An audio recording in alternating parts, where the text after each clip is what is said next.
Now, globally, if you see, there are three principal models of tax treaty. A model of tax treaty is nothing but it is a standard contract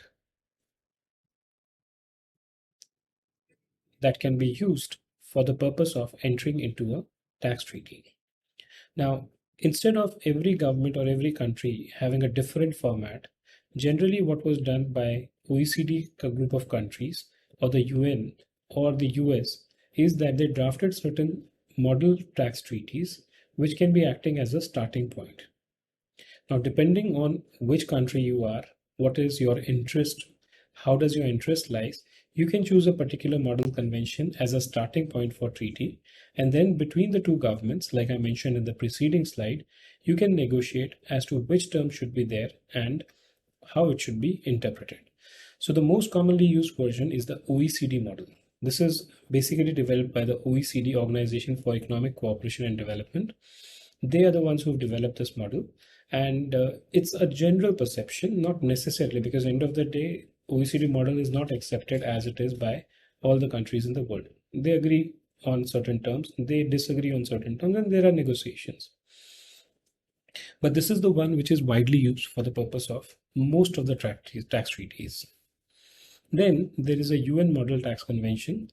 Principally on a large amount of information and data, these two model tax conventions are same. But then there are certain differences between the two of them.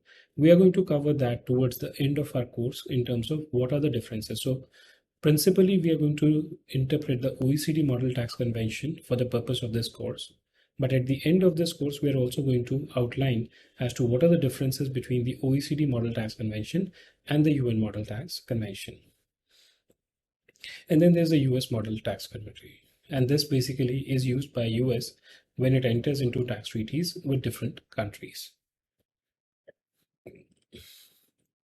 While understanding all these three models, one suggestion I have is look at what is the latest version of the commentary on these treaty and consider that for the purpose of interpretation.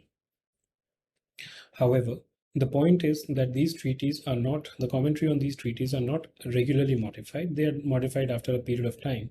So therefore, even if you are looking at a particular commentary, the latest version of the commentary, you should see what are the subsequent developments that have taken place and how they interpret or apply to the case which you are looking at before taking a final decision as to what has to be done.